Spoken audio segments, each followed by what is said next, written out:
আলহামদুলিল্লাহ আজকের এই আয়োজন অত্র জামিয়ার একটি ছাত্রকে কোরআন শরীফ দেওয়া হবে। আমরা সকলে তার জন্য দোয়া করব, আল্লাহ তাআলা যেন তাকে কোরআনের হাফেজ হিসেবে কবুল করে। জোরে বলি আমিন আমিন। আল্লাহ তাআলা যেন তাকে দ্রুত হাফেজ হওয়ার তৌফিক দান করে। বলেন আমিন আমিন।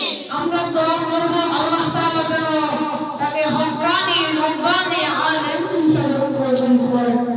সবাই বলেন আমিন আমিন। তার জন্য মন প্রাণ খুলে দোয়া করব ইনশাআল্লাহ। সম্মানিত হাজিরিন, এই পর্যায়ে সংক্ষিপ্ত বক্তব্য আছে অত্র জামিয়ার সমাপ্ত সভাপতি আলহাজ কারি মোহাম্মদ মুশাররফ হোসেন, প্রতিষ্ঠাতা সভাপতি অত্র মাদ্রাসা সভাপতিকে বক্তব্য দেওয়ার জন্য সবিনয়ে আলোচ করছি।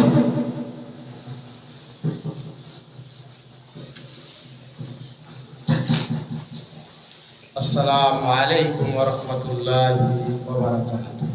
ওয়া আলাইকুম আসসালাম ওয়া রাহমাতুল্লাহি ওয়া বারাকাতুহু। প্রিয় ছাত্র বন্ধু, আল হাবিব ইন্টারন্যাশনাল হিফজুল কুরআন মাদ্রাসার প্রিয় কলেজের টুকরা কচিকাচা, আমার হৃদয়ের অন্তঃস্থল থেকে সকলকে জানাই আন্তরিক শুভেচ্ছা। আপনারা কেমন আছেন?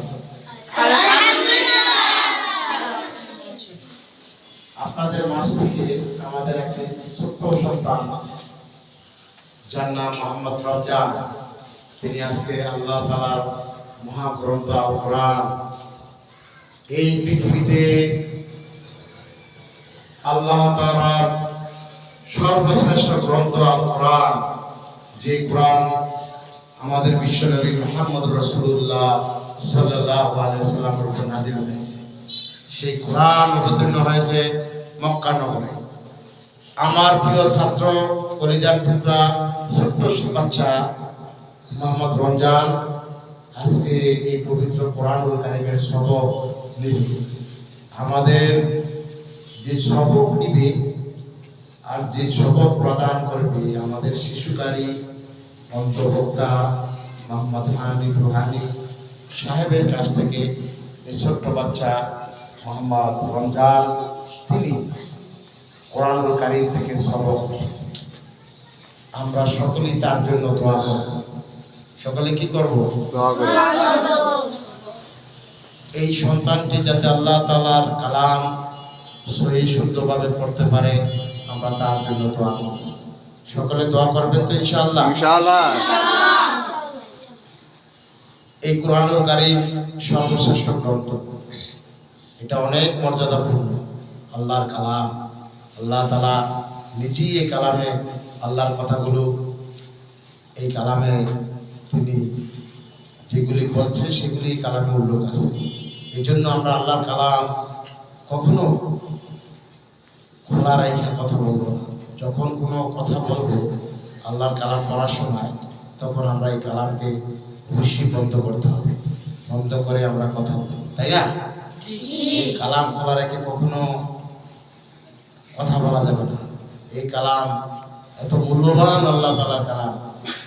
যদি একটা কাঠের ভিতরে রাখা হয়, একটা কাঠ, সাধারণ কাঠ, আমরা গ্রাম দেশের মান্দার গাছ, ওই গাছে কেউ এই গাছ কোনো কাজে লাগায় না, কিন্তু এই গাছের যদি একটা রেহাল বানাই আমরা এই কোরআন শরীফ রাখা হয়, তখন এই কোরআনের মতো এই রেহালটাও দামি হয় না। কেন হয়?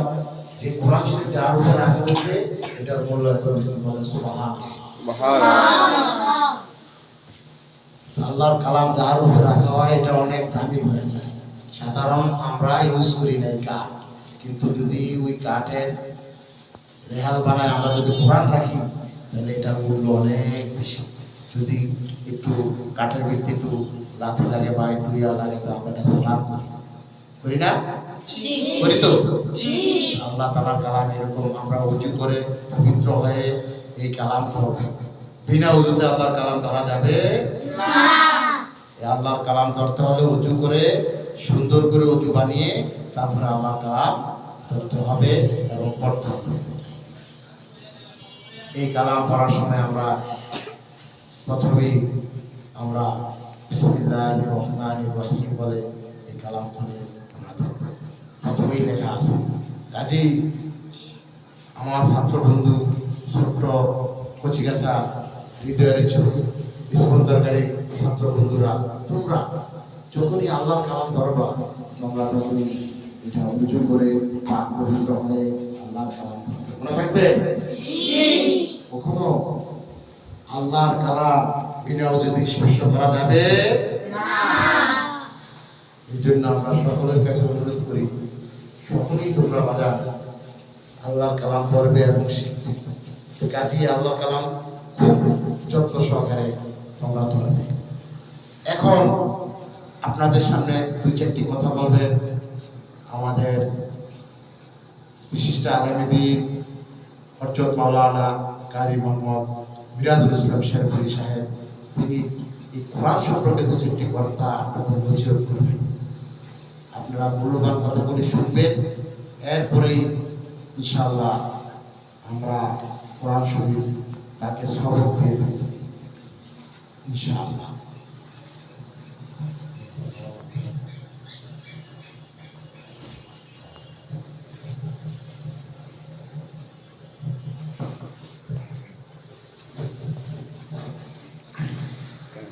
আলহামদুলিল্লাহ।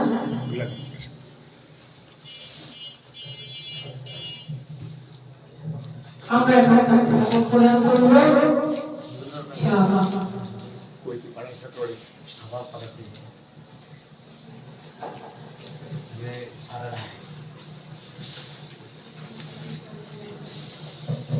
सबक दिया ठीक